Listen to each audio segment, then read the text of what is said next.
신약 성경에는 중요한 단어가 하나 있는데요. 양심이란 단어입니다.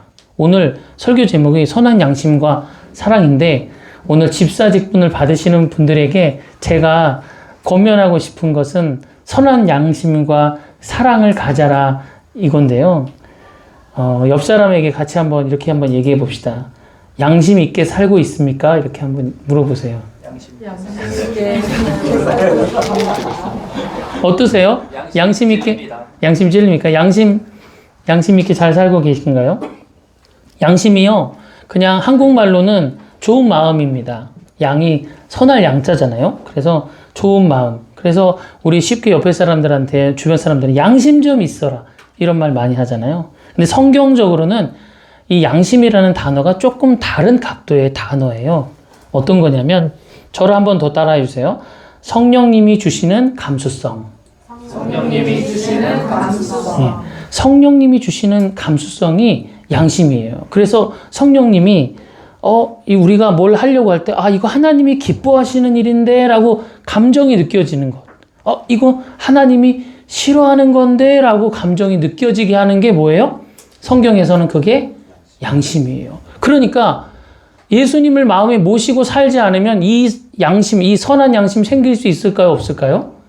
없는 거예요. 그런데 예수님을 믿고 세례받고 주님을 영접할 때 우리도 모르게 주님이 그 양심을 살려주세요. 그래서 우리로 하여금 주님이 나에게 이런 마음을 주시네 하는 것을 우리로 하여금 느끼게 하시는 겁니다. 저 사람에게 예수님의 복음을 전하고 싶은데 라는 마음을 막 주는 거. 그리고 한편으로는 어때요? 창피한데 용기가 안 나는데 이런 마음들이 막 싸우잖아요. 그렇게 하나님의 마음을 부어주는 것을 성경에서 양심이라는 단어를 써요. 구약 성경에는 양심이라는 단어가 한 번도 안 나오다가 신약 성경에는 31번이나 양심이라는 단어가 또 대부분 바울 서신에 왕창 나옵니다. 양심에는 두 가지가 있어요. 양심. 자, 한 번 더 따라해 주세요. 선한 양심. 선한 양심. 네. 그리고 더러워진 양심. 더러워진 양심. 네. 성경에는 양심이 두 가지가 있어요. 하나는 선한 양심이고 또 하나는 더러워진 양심입니다. 자, 우리 한번 말씀을 볼까요? 말씀. 자, 디모데전서 3장 9절 같이 한번 읽어보겠습니다. 시작. 깨끗한 양심에 믿음의 비밀을 가진 자라야 할지니. 아멘. 누가 저 깨끗한 양심과 믿음의 비밀을 가져야 되냐면 집사님들이, 교회 집사님으로 세워진 자들이 바울이 디모데라는 젊은 목사님에게 편지를 쓰면서 하는 말이에요. 집사를 세우려면 깨끗한 양심이 있고 믿음의 비밀을 가진 자. 믿음의 비밀이란 복음을 말하거든요. 그러니까 복음을 믿고 깨끗한 양심이 있는 사람을 누구로 세워라? 집사님으로 세워라. 그러면서 자, 우리 1장 5절 디모데전서 1장 5절 같이 읽어보겠습니다. 이 교훈의 목적은 청결한 마음과 선한 양심과 거짓이 없는 믿음에서 나오는 사랑이거늘. 아멘. 여기서 설교 제목이 다 나왔죠? 이 교훈의 목적, 이 복음의 말씀의 목적은 청결한 마음과 선한 양심, 그리고 거짓이 없는 믿음에서 나오는 사랑. 이것을 가진 자가, 그리고 이것을 붙잡는 자가 집사님이 되어야 된다는 거예요. 자, 우리 19절에도 한번 같이 읽겠습니다. 시작. 믿음과 착한 양심을 가져라. 어떤 이들은 이 양심을 버렸고 믿음에 관하여는 파선하였느니라. 아멘. 그 양심을 버리면 어떻게 되냐면요. 믿음이 파선해요. 그러니까 양심을 잘 붙잡아야겠죠. 그렇죠? 그러니까 집사님 되시는 분들은 선한 양심을 가지고 계셔야 되고 또 이 양심을 잘 붙잡아야 합니다. 자, 여러분 그러면 양심이 선한 양심이 있던 분들이 나쁜 양심이 되기도 할까요? 안 할까요? 해죠. 성경을 한번 읽어볼게요. 자, 같이 읽습니다. 시작. 그러나 이 지식은 모든 사람에게 있는 것은 아니므로 어떤 이들은 지금까지 우상에 대한 습관이 있어 우상의 제물로 알고 먹는 거로 그들의 양심이 약하여지고 더러워지느니라. 아멘. 하나님께서 우리에게 주님을 알아가고 주님의 마음을 아는 양심을 주셨는데 어느 순간에 어떤 일에 의해서는 양심이 약해진대요. 그러니까 뭐 예를 들자면 이걸 제가 막 뜯으려고 막 해요. 누가 잘 해놨는데 예를 들자면 근데 주님이 하지마 하는 거예요. 근데 자꾸 해요. 그럼 어떻게 되냐면 주님의 그 하지마 하시는 주님의 마음을 느끼는 게 그 감각이 약해지는 거예요. 그 성령의 감수성이 약해지다가 결국은 어떻게 돼요? 더러워진다는 거예요. 그러니까 성령의 음성을 더러워졌다는 건 뭐예요? 주님의 음성을 들을 수가 없게 된다는 거죠. 어떻게 하면? 양심이 점점 약해지다 보면. 양심이 굉장히 중요한 겁니다. 자, 디모데전서 4장 2절 같이 읽겠습니다. 양심이 더러워지다가 못해 이제 나중에 어떻게 되냐면 시작. 자기 양심이 화인을 맞아서 외식함으로 거짓말하는 자들이라. 아멘. 이 양심 하나님께서 주시는 그 음성 인도하심을 외면하고 양심을 버리다 보면 어떻게 되냐면 양심에 화인을 맞게 돼요. 그러면 어떻게 되냐면 거짓말하면서도 마음이 불편하지가 않는 거예요. 죄를 지으면서도 마음이 불편해지지가 않는 거예요. 우리 처음 사랑교회 성도님들은 죄를 지을 때 불편하십니까? 편하십니까? 불편하죠. 저 예전에는요, 우리 여기서 제가 강단에서 자랑할 건 아니지만 6학년 때 학교에서 별명이 욕쟁이였어요, 제가. 그래서 친구들을 만나면 욕으로 막 배틀을 하고 막 그랬어요. 그래서 제가 한 번에 100개 정도를 막 노래로 지금도 머릿속에 있어요. 그래서 할 수 있는데, 너무 19금 쪽이 많아가지고 6학년 때 얼마나 그렇게 욕을 많이 하고 다녔으면. 그러니까 어느 날 제가 모든 말에 욕이 들어가 있더라고요. 6학년 때 제 모습을 보니까. 그런데 중학교 1학년 때 교회를 다니면서 어느 순간 예수님을 만났는데 예수님 만나고 나니까요. 욕을 해야 되는데 말이 막 안 나가는 거예요. 그래서 주님이 저는 이론적으로 성경적으로는 몰랐지만 하나님 욕을 싫어하시는구나. 그걸 제가 그때 깨닫게 됐습니다. 교회 중직자를 세울 때 집사님과 장로님을 세울 때 바울이 말한 기준 중에 하나가 그래서 선한 양심이에요. 선한 양심.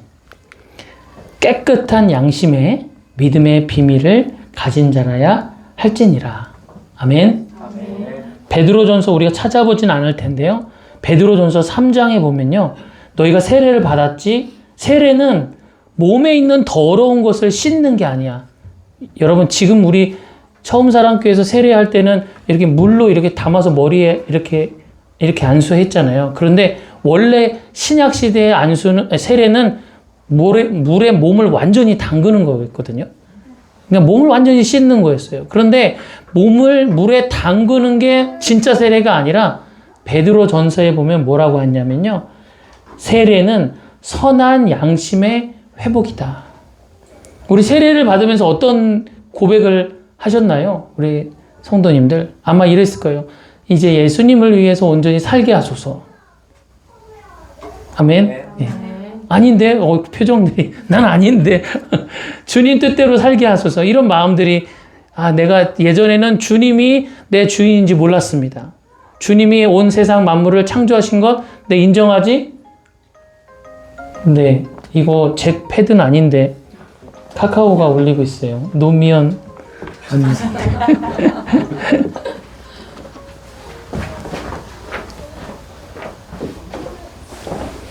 여러분 제가 지금 말씀드리는 것을 아시는 분도 계시고 처음 듣는 분도 계시겠지만 이 말씀을 집사 직분을 받으시는 분들은 꼭 기억하시기를 바랍니다. 양심이란 구약에서는 율법으로 하나님께서 이스라엘을 통치하셨어요. 그래서 하나님을 믿는 그 계명들이 많이 있었어요. 그런데 지금 우리가 그 계명들을 다 지키고 있나요?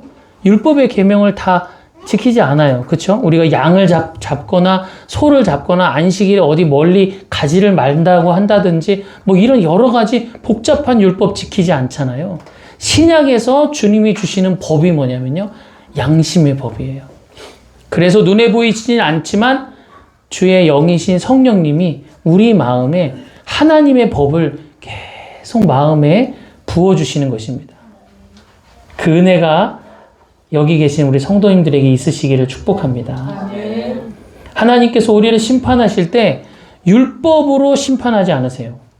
성령에 감동하시는 양심에 순종했느냐, 그걸 따라서 하나님께서 우리를 판단하신다고 말씀하십니다. 그러니까요, 주님이 성령으로 우리에게 그건 아니야 하는데 가책을 느껴요. 근데 계속 외면하면 어떻게 될까요? 그럼 아까 말한 것처럼 양심이 약해지는 거예요. 자, 우리 연습해 볼까요? 그건 아니야. 그건 아니야. 그 마음을 느껴보신 분, 네, 느끼게 되실 거예요. 예배 드리고 신앙생활 하는 여정에 이거 주님이 기뻐하시지 않는데 오늘 막 부인에게, 남편에게 막 소리 한번 확 지르고 싶은데 주님이 그건 아니야 할 때, 아니면 이미 질렀어요. 우라락 해버렸단 말이에요. 근데 너 그거 너무 과한 거 아니야? 라고 주님이 마음을 주실 때, 주님, 제가 주님의 마음을 받았습니다. 제가 먼저 사과할게요. 하면서 그 양심을, 주님의 음성을 따라가는 것. 그것이 주님께 동행하는 길입니다. 자, 고린도전서 8장 7절. 아까 전에 읽었던 말씀인데 다시 한번 읽어볼게요. 자, 시작. 그러나 이 지식은 모든 사람에게 있는 것은 아니므로 어떤 이들은 지금까지 우상에 대한 습관이 있어 우상의 제물로 알고 먹는 거로 그들의 양심이 약하여지고 더러워지느니라. 아멘. 양심이 언제 약해지냐면요, 예전에 내가 예수님 몰랐을 때 습관적으로 하던 죄인데, 습관적으로 짓는 죄인데 그게 내 몸에 습관이 돼 있으니까 그냥 또 막 하고 싶은 거예요. 그런데 주님은 하지 말라고 하시는데 옛 습관 따라서 계속 하다 보면 약해지고 급기야 더러워지기까지 한다는 거죠. 우리 여기 오늘 집사 직분을 받으시는 분들은 양심이 점점 약해지는 것이 아니라 양심이 점점 깨끗해지시기를 축복합니다. 요한복음 8장 9절에 보면 예수님께서 성전에서 말씀을 전하시는데요. 아주 갑자기 이런 사건이 일어나요. 겉으로만 경건한 척하는 교회 지도자들이 가늠하다 잡힌 여인을 교회로 데리고 온 거예요. 예수님 말씀을 전하시는 현장에 여인을 데리고 왔어요. 율법에서는 이 가늠하다가 잡힌 여인을 어떻게 하라고 그러냐면 돌로 쳐서 죽이라고 한 거예요. 그래서 이 여인을 예수님 앞에 두고는 이제 묻는 거예요. 이 사람들이, 이 거짓 교사들이 묻는데 뭐라고 그러냐면, 모세의 율법에는 이 여인을 돌로 치라 했거늘 당신은 어떻게 하시랍니까? 하고 막 따져들었어요. 여러분, 지금 예수님이 서 있는 데가 성전이에요. 그러면 성전은 하나님 말씀대로 해야 돼요? 말씀대로 하지 말아야 돼요? 말씀대로 해야 돼요. 그러니까 근데 율법에는 가늠한 여인 어떻게 하라고 그랬어요? 돌로 치라고 그랬어요. 그럼 예수님이 이 자리에서 저 여인을 돌로 쳐라! 이러면 어떻게 되냐면 율법은 그대로 지킨 게 되지만 예수님께서 지금까지 해오신 사랑의 법을 버리게 되는 거예요. 그래서 예수님이 그럼 내가 사랑으로 선포해야지 하고 이 여인을 용서해 줍시다 하는 순간 이 거짓 교사들이 저 봐라! 율법을 어기는 사람 아니냐? 하고 예수님을 막 이제 비난하려고 하는 준비를 하고 있는 거죠. 그때 예수님이 이렇게 말씀하세요. 자, 같이 한번 읽어보겠습니다. 시작. 너희 중에 죄 없는 자가 먼저 돌로 치라. 네. 자, 지금 가늠한 여인이 잡혀왔는데 모든 사람들이 저 죽어마땅한 여인 하면서 막 인상을 쓰고 있는 상황에서 이제 돌로 치기 직전인데 예수님께서 하시는 말씀이 너희 중에 죄 없는 자가 먼저 돌로 쳐라 이렇게 말씀하셨어요. 근데요, 예수님의 말씀이 지금 그 함께 모여있는 사람들의 양심을 깨웠어요. 이걸 여기 계신 우리 성도님들도 느끼시기를 축복합니다. 예수님이요, 양심을 깨우러 오셨어요. 아까 양심은 그냥 착한 마음이 아니라 뭐라고 그랬죠? 성령에 대한 감수성이에요. 성령이 주시는 마음이에요. 그래서 너희 중에 죄 없는 자가 먼저 돌로 치라 하는 순간 예수님의 말씀을 들은 그 많은 사람들이 바로 직전까지는 예수님을 막 그 여인을 돌로 쳐서 죽이려고 했었거든요. 근데 이 마음을 딱 듣는 순간 어떤 마음이 들었냐면, 자, 저를 따라해 주세요. 나도 죄인인데. 나도 죄인. 방금 전까지는 나는 의인이고 저 사람은 죄인이고 죽어야 됐었어요. 그런데 예수님께서 너희 중에 죄 없는 자가 먼저 돌로 치라 이 말씀을 선포하시는 순간 그들의 양심이 회복된 거예요. 그래서 그 다음에 말씀에 보면, 자, 여러분 여기도 양심이라는 단어가 나오네요. 같이 한번 읽어볼까요? 그들이 이 말씀을 듣고 양심의 가책을 느껴 어른으로 시작하여 젊은이까지 하나씩 나가고 오직 예수와 그 가운데 섰는 여자만 남았더라. 아멘. 예수님의 말씀에 양심이 회복된 거예요. 여러분 그러면 처음사랑교회에 예수님이 임재하세요. 성령이 임재하세요. 예배 가운데 막 은혜를 부어주세요. 그러면 우리의 마음이 어떻게 될까요? 양심이 계속 새로워지는 겁니다. 그래서 성령의 음성에 민감해지고 죄를 짓거나 연약하거나 또 우리 중에 좀 성격이 모난 사람들을 볼 때, 아, 쟤는 정말 같이 안 왔으면 좋겠다. 막 이런 마음이 들다가도 어떤 마음이 들어요? 품어주고 싶은 마음이 드는 거예요. 나도 저랬는데, 나도 연약한데, 나도 허물이 많은데, 나도 죄인인데 하면서 처음사랑교회가 양심이 회복되면 회복될수록 하나님의 사랑과 은혜의 교제가 깊이 일어나게 되는 것입니다. 아멘. 네. 여러분 이 그림 한번 보세요. 그냥 제가 이해를 돕기 위해서 인터넷에서 열심히 찾았어요. 양심이 뭐냐면요, 이런 거예요. 이 자매가요, 기도를 하려고 해요. 근데 주님이 누구누구야, 너 지금 기도할 때야. 이렇게 주님이 마음을 막 주시는 거예요. 근데 옆에 마귀는 뭐라 그럴까요? 기도 안 해도 돼.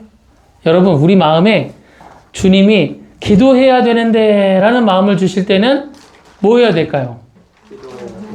기도해야 돼요. 용서해라 하는데, 어떻게 용서해? 그 인간 용서할 수 없어. 이런 마음이 우리 마음에 막 교차해요. 그럴 때는 어느 음성에 순종해야 돼요? 용서하는 마음에 순종하는 거예요. 아무것도 아닌 것 같죠? 아무것도 아닌 것 같은데, 여러분 우리 직장에서, 가정에서, 교회에서, 여러 인간 관계에서 우리로 하여금 주님이 우리 처음사랑교회를 아름답게 빚으시기 위해서 계속 말씀하세요. 그런데 그 말씀에 민감하고 순종할 때 하나님의 은혜의 역사가 일어나게 될 줄 믿습니다. 아멘. 저는 이번에 집사로 임명받는 성도님들 포함해서 처음사랑교회 성도들은 선한 양심을 잘 지키는 사람이 되시기를 축복합니다. 아멘. 선한 양심이 회복되면요, 누군가를 정죄하지 않아요.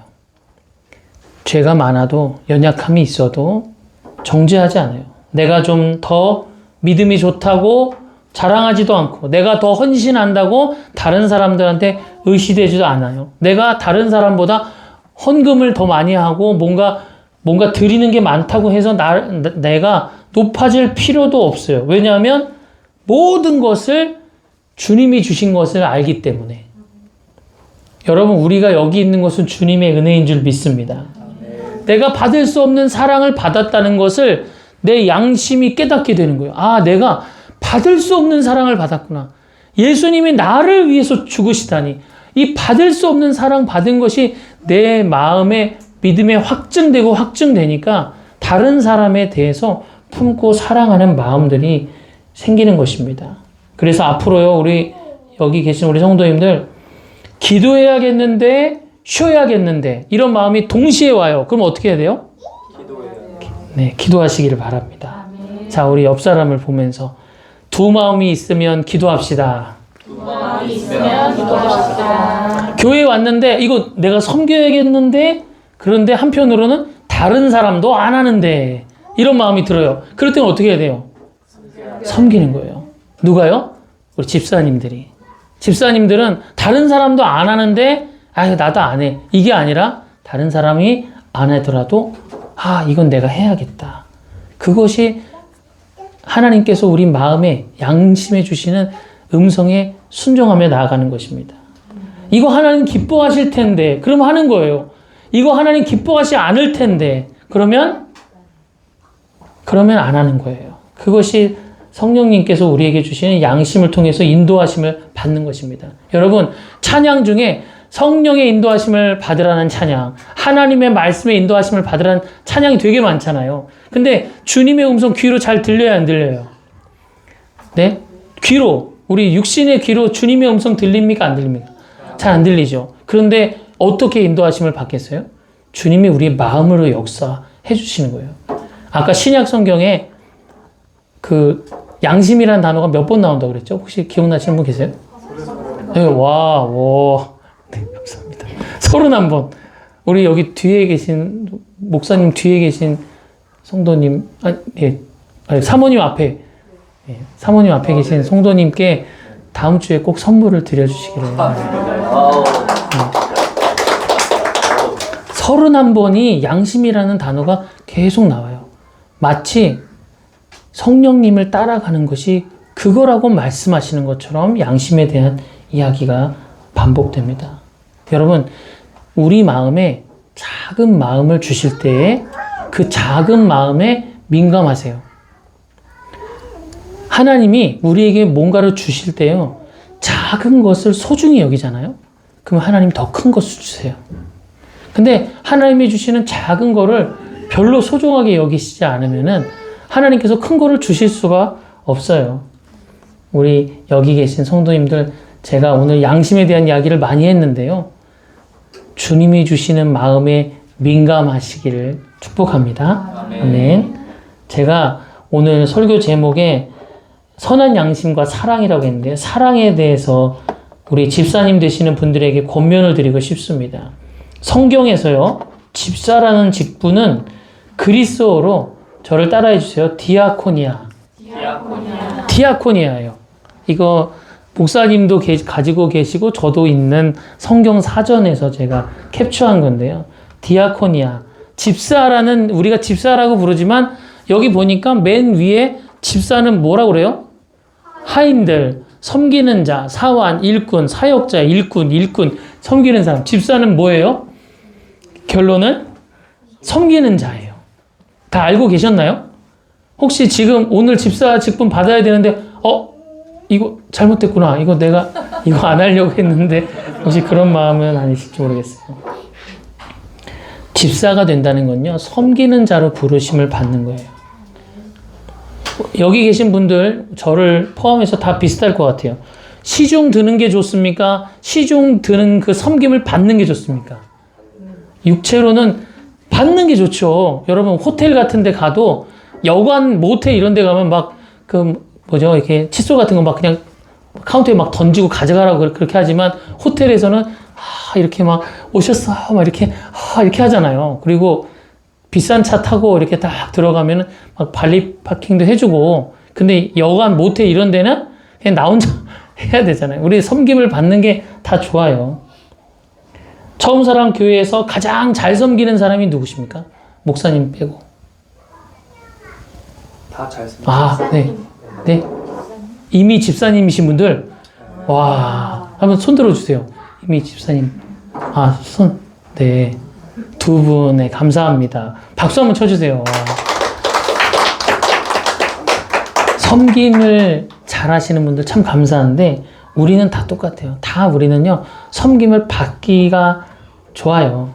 근데 희한한 일이 하나 있습니다. 그게 뭐냐면요, 우리가 가진 일반적인 마음으로는 시중 드는 것보다 시중 드는 것을 받는 게 더 좋은데, 이 시중 드는 게 갑자기 좋아질 때가 있어요.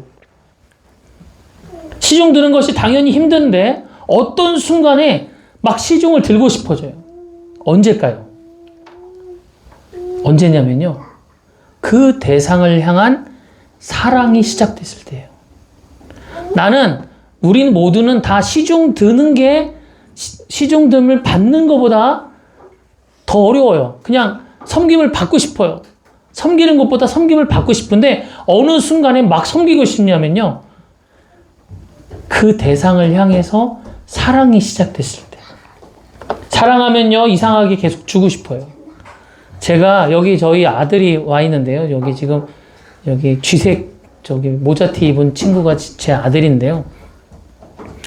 지금은 안 그래요. 근데 옛날 어렸을 때는 어땠냐면요. 저희 아내랑, 여기 옆에는 저희 아내거든요. 둘이 결혼을 해서 아기가 태어났어요. 이제, 지금은 이제 저보다 크지만 옛날에는 조금 했을 거 아니에요. 이랬잖아요. 그런데 제가 어느 날 샤워하면서 깨닫게 된 게 하나 있었어요. 그게 뭐냐면, 자꾸 제가 거친, 그 샤워, 이렇게 우리 화장실에 보면 수건함이 있잖아요. 근데 제가 저도 모르게 거친 수건을 빼서 쓰는 거예요. 그 수건 중에 부드러운 수건이 있고 좀 거친 게 있잖아요. 자꾸 거친 걸 제가 뺐었어요. 왜 그랬을까요?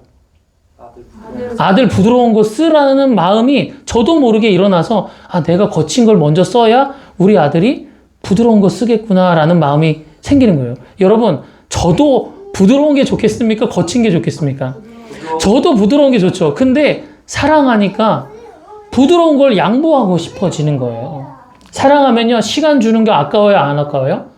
안 아까워요. 뭐 연애 다 해보셨지만 막 집 바라다 줄 때 이쪽 바라다 줬다가 저쪽 바라다 줬다가 계속 바라다 주다가 막 저녁 막 늦게 되잖아요. 사랑하면요, 막 돈도 주고 싶어져요. 사랑하면요, 희생하는 게 기뻐요. 주는 것이 막 기뻐요. 어느 시골교회 목사님이 성찬식을 하는데, 혹시 여기 계신 분들 성찬식 보셨죠? 다 해보셨죠? 성찬식에 예수님의 살을 의미하는 떡, 그 다음에 예수님의 보혈, 피를 의미하는 포도주, 이렇게 성찬식을 하잖아요. 그런데 이 목사님이, 시골교회 목사님이 성찬식을 막 하면서, 옛날에는 전병 말고 백설기를 성찬식 떡으로 썼어요. 우리 처음 사랑교회에서는 떡을 뭘로 썼죠? 전병으로 했죠. 원래 성경적으로는 전병이 맞는데 옛날에는 백설기를 많이 했어요. 그래서 백설기를 한 요만하게 이제 잘라가지고 하나씩 이렇게 성찬을 했는데, 이 목사님이 이러시는 거예요. 성찬식 중에, 이것은 예수님의 몸입니다. 그러니까 한 할머니가 성찬식을 하다 말고 자기 주머니에서 가재 수건을 꺼내더니 그 성찬식 떡을 그 가재 수건에 이렇게 놓고 그걸 싸서 자기 가방에 넣는 거예요. 그러니까 이 목사님이 답답해가지고, 할머니, 성도님, 그거 가져가는 게 아니라 먹는 거예요. 이렇게 설명을 한 거예요. 그랬더니 이 할머니, 성도님이 뭐라고 얘기를 했냐면요. 목사님, 이거 예수님의 몸이라고 하고 저를 주셨잖아요. 예수님의 몸이면 얼마나 귀한 거예요? 이거 저 혼자 먹을 수 없어서 우리 손주랑 같이 먹으려고 집에 가져가겠다는 거예요. 여러분, 성찬식 떡을 집에 가져가서 먹는, 그건 아니잖아요. 그죠? 교리적으로는 아닌 거예요. 그런데 그 할머니의 사랑이 느껴져요? 안 느껴져요? 느껴지죠. 엉뚱하지만 사랑이 느껴져요. 여러분, 그 성찬식에 감동이 있었을 것 같아요. 그 할머니가 그 성찬떡, 예수님의 사랑, 그 몸이라고 생각하고 손주랑 나눠 먹고 싶은 그 마음이죠. 자, 제가 사진을 보여드릴 텐데, 둘 중에 누가 종 역할을 하는지 한번 맞춰보세요. 어렵지 않아요. 자, 둘 중에 누가 종 역할을 하고 있나요? 누가 섬기고 있어요? 아빠가 종이네요. 아빠가 아들보다 뭐가 많아요? 지금 마음에 사랑이 많으니까 아들에게 종 노릇하고 있는데, 아들도 행복하지만 누구도 행복해 보여요? 아빠도 행복해 보이죠. 자, 다음 그림에서 누가 종 역할을 할지 한번 맞춰보세요. 누가 종 역할을 할 것 같아요? 아내. 네, 아내예요? 아내도 충분히 사랑스럽게 지금 보고 있는데, 더 사랑하는 사람이 종이 되고 싶은 거예요. 더 사랑하는 사람이. 다음 그림을 맞춰보세요. 누가 종 역할을 하고 있나? 누가 종 역할을 하고 있어요? 예수님. 남자. 네? 남자. 네, 맞아요. 사람. 예수님이 잃어버린 양을 이렇게 머리에, 이렇게 어깨에 이고 오는 거예요. 누가 종이냐면요. 사랑하는 사람이 종이에요. 그리고 이 사랑으로 종이 될 때 행복해요. 예수님 표정이 그렇죠? 자, 보세요. 다음 그림. 우리가 찬양할 때 예수님 우리 세상의 왕이라고 고백하잖아요. 근데 그 왕이 사랑하는 대상을 위해서 죄를 짊어지고 가는 거예요. 그냥 봉사를 잠깐 해주는 게 아니라 세상의 왕, 창조주가 우리를 얼마나 사랑하시는지 그 사랑 때문에 죄의 종이 되기를 자처하신 거예요. 사랑하면요, 종이 되고 싶어져요. 그리고 놀랍게도 이 장면, 이렇게 예수님이 십자가 지시는 이 장면을 에베소서는 뭐라고 표현하냐면 그의 기쁘신 뜻대로라고 표현해요. 기쁘다는 거예요. 내가 비록 채찍에 맞고 창에 찔리고 십자가에서 비참하게 죽임을 당한다 할지라도 그 일을 통해서 저 영혼들이 살아날 수만 있다면, 저 영혼이 영생을 얻을 수만 있다면 나는 기쁘다는 거예요. 여러분, 이것이 사랑으로 우리에게 초대해 주시는 주님의 사랑인 줄 믿습니다. 자, 다음 그림 보세요. 자, 우리 신앙생활의 주인은 누구입니까? 여러분, 우리 신앙생활의 주인 누구예요? 예수님이죠. 종은 누구예요, 그러면? 종은 예수님이에요, 우리예요? 지금 이 그림에서 종은 누구예요? 예수님이에요. 그래서 예수님께서 이 땅에 오실 때 나는 섬김을 받으러 온 것이 아니라 도리어 섬기러 왔다고 했었어요. 예수님 섬김의 종으로 오셨어요. 디아코니아, 섬기러 오셨어요. 그래서 집사라는 직분은 그냥 집사는 섬기는 자리야? 부담스러워. 그게 아니고요. 하나님의 그 크신 사랑으로 초대받는 자리예요. 이 사랑을 이 사랑을 우리가 어떻게 담을 수 있겠어요? 우리 마음에? 그런데 감히 그 사랑을 성도들에게 연습해 보는 거예요. 작게나마 실천해 보는 거예요. 그래서 나를 통해서 예수님의 사랑이 흘러가도록. 김동호 목사님이라고 유명한 목사님이 있어요. 목사님들의 목사님이라고 할 만큼 유명하신 분이에요. 목사님들 사이에서 아주 유명한데요. 그 목사님이 자기 친아들이 유학 가기 전에 그 아들과 그 아들의 아들인 손자, 이렇게 3대가 한 아파트에서 같이 2년 정도 살았대요. 그런데 이 아들이 2년 정도 같이 살다가 이제 유학을 간 거예요. 미국으로. 아들과 손주도 같이 갔겠죠. 근데 손주가 그림을 그렸는데 이렇게 그림을 막 아파트를 그리더니 그 아파트 옆에다가 숫자로 17이라고 써놨다는 거예요. 김동호 목사님이 생각하기를 손주가 그 할아버지, 그 김동호 목사님이 살던 층이 몇 층이었을까요? 17층이었어요. 그러니까 이 손주가 할아버지랑 2년 동안 살면서 자기 할아버지 같이 살던 아파트를 그리고 17이라고 딱 쓴 거예요. 누굴 생각하고 있는 거예요? 할아버지를 생각하고 있는 거죠. 그런데 여기서 더 감동적인 게 하나 있었어요. 그게 뭐냐면 그 김동호 목사님 아들이 자기 아들에게, 그러니까 손주에게 뭐라고 그랬냐면 여기가 어디야? 이렇게 물어본 거예요. 자, 이걸 맞추시는 분에게 또 노영민 목사님이 다음 주에 선물을 드리도록 하겠습니다. 여기가 어디야? 라고 묻는데 이 손주가 할아버지에게 뭐라고 그랬을까요? 한번 맞춰보세요. 뭐라고 그랬냐면 이 손주가 할아버지한테 여기는 사랑받는 곳이야 라고 대답했대요. 할아버지와 2년을 같이 살았는데 그 아이가 이걸 그림을 그리더니 우리 방금 이렇게 꼬맹이들 같이 작은 아이가 그 할아버지한테 한 말이 여기가 어디야? 이렇게 묻는데 할아버지한테 대답하기를 여기는 사랑받는 곳이야 라고 대답했대요. 여러분, 할아버지 어떻게 됐겠어요? 예? 할아버지 엄청 감동받았겠죠? 지갑이 막 엄청나게 열렸겠죠. 그죠? 여기에 성도들이 오고 가고 예배하고 돌아가고 그리고 또 집에 있다가도 처음 사랑교회를 생각할 때 처음 사랑교회를 생각하면 뭐가 생각나? 이렇게 묻는데 거기는 내가 사랑받는 곳이야. 여러분, 그럼 얼마나 얼마나 귀한 곳이에요. 그죠? 처음사랑교회 건물만 생각하면, 처음사랑교회 성도들만 생각하면 거기는 내가 사랑받는 곳이야.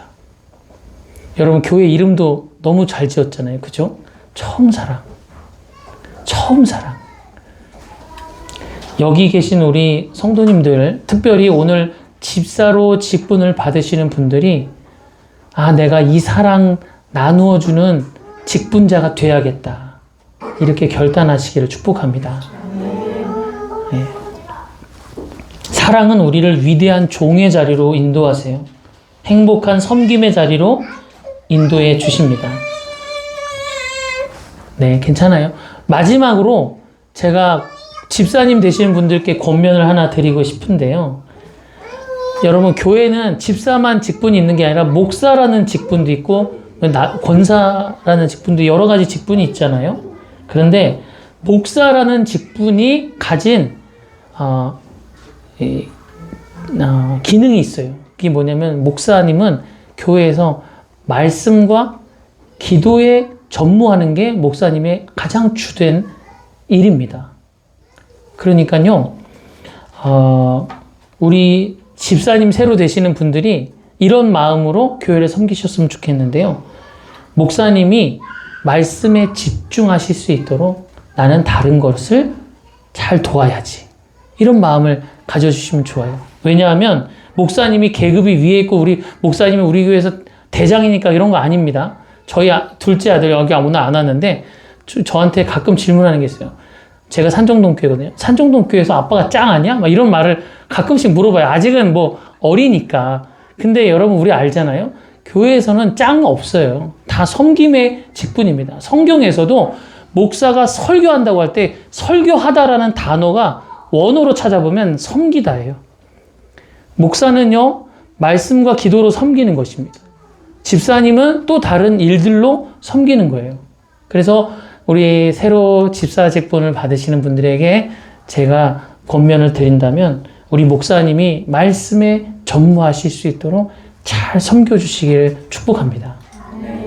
이렇게 목사님이 이렇게 보시고 이거 목사님이 하셔야 될 일 아닌 것 같은 거는 바로 싹 이렇게 해서 목사님이 말씀에만 탁 집중하실 수 있도록 그렇게 우리 새로 임명되시는 집사님들이 주님 앞에 우리 처음사랑교회를 잘 섬겨주시면 하고 부탁을 드리겠습니다.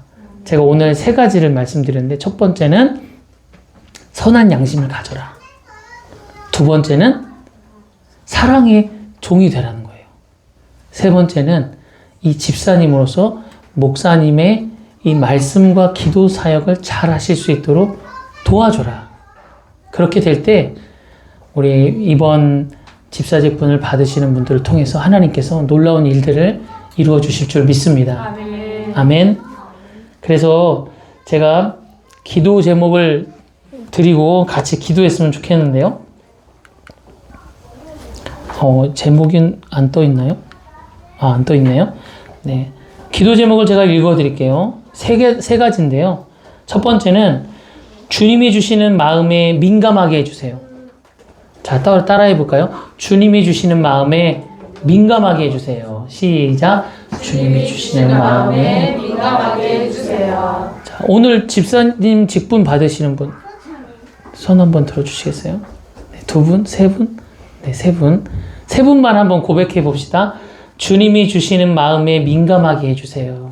주님이 주시는 마음에 민감하게 해주세요. 또 한 번 더 우리 3분만 예수님처럼 사랑의 종이 되게 해주세요. 예수님처럼 사랑의 종이 되게 해주세요. 네. 3번째는 목사님은 말씀의 섬김에, 집사님은 이렇게 교회 성도들 섬김에 헌신된 우리 집사님들이 되었으면 좋겠습니다. 우리 그것을 위해서 이 시간 같이 기도하겠습니다. 우리